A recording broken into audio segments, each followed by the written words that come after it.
I thought it was like really good, like fantastic. Like I had a great time. Like it's like I love time travel. Well, it's not a time travel movie. It's James Bond, but time manipulation.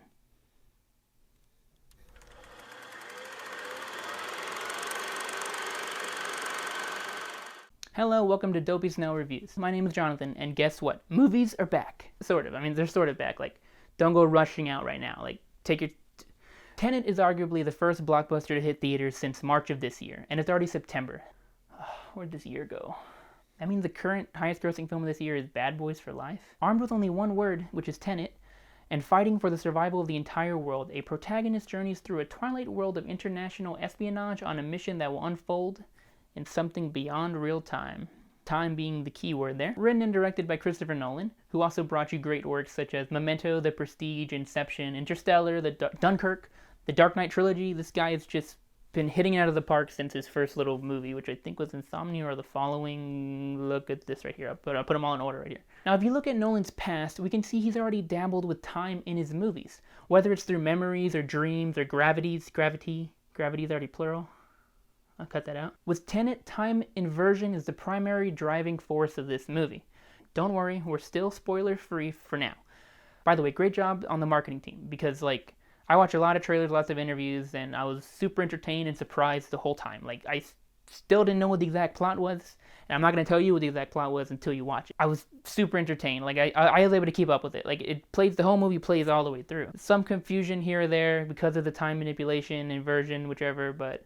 And by time inversion, I'm not talking about the flow of the movie.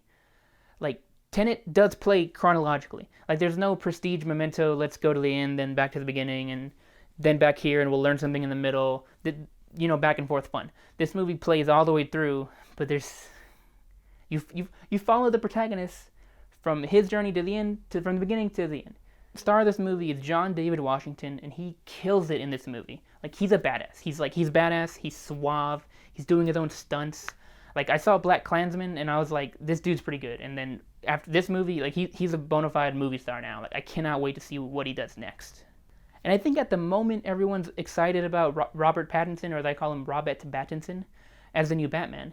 But if for some crazy reason you still have doubts, Tenet should resolve it all. I guess I've seen Robert Pattinson in too many things, so it's like when I saw him, whenever he uses a British accent, I'm always a little bit surprised. But I think it makes him like so much cooler. Like, why doesn't he British the whole time? Like, if you look at how much better would Twilight be if he still had a British accent? Just saying. And yes, I've seen all the Twilight movies. Story for another time. There's a villain. Villain's a great villain, super scary villain. The actor that plays the villain is stellar. Not going to say much on that, because even when you watch the trailers, you don't really know who the bad guy is, and that's what's awesome. So our protagonist, billed for the movie as the protagonist, he travels through a world of secret espionage and meets good guys, bad guys, while in search for answers for things. There's not much left to say. It's, like, really good. Like, the action's incredible. It's Christopher Nolan. Like, he flipped an 18-wheeler in The Dark Knight, and he just kept getting crazier with each corresponding movie. And there's nuts stuff in this movie, too. There's, like, this doesn't give anything away, but at some point they realize it's cheaper just to buy a full airplane for a stunt, to buy a used airplane for a specific stunt, than it is to try to do with miniatures. Somehow it's cheaper to get a real plane to do this crazy thing that's in all the trailers, but if you don't want trailers, that's cool. It's cool stunts. And there's actually a hallway fight in this movie that I think is better than the Inception hallway fight, and I love that fight. I thought Joseph Gordon-Levitt going flipping around that hallway with that one stuntman was crazy, and I had the same, like, emotional feeling in this movie.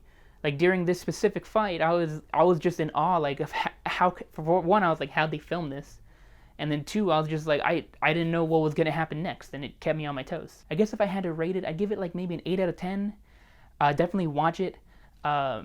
Remember, everyone's least favorite movie is somebody else's favorite movie, so form your own opinion on it. And what did you think of the movie? Leave a comment, let me know. I thought it was great. Let me know if you want me to do a spoiler or a things you may have missed video following up this. I don't think it's as nuts as my last movie I covered, which is right there. Still fantastic, still good. You could get lost in some of the time stuff.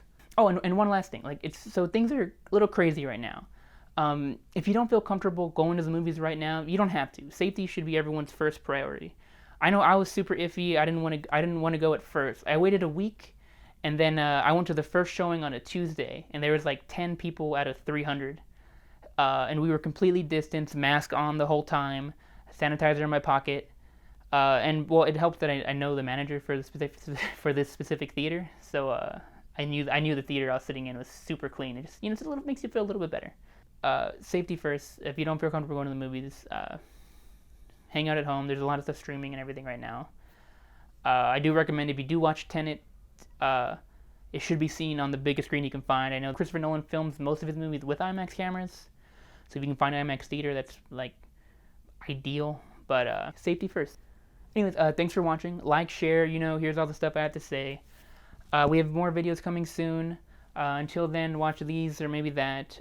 Subscribe yet? Did I say that? You should do that too if you haven't. Thanks for watching.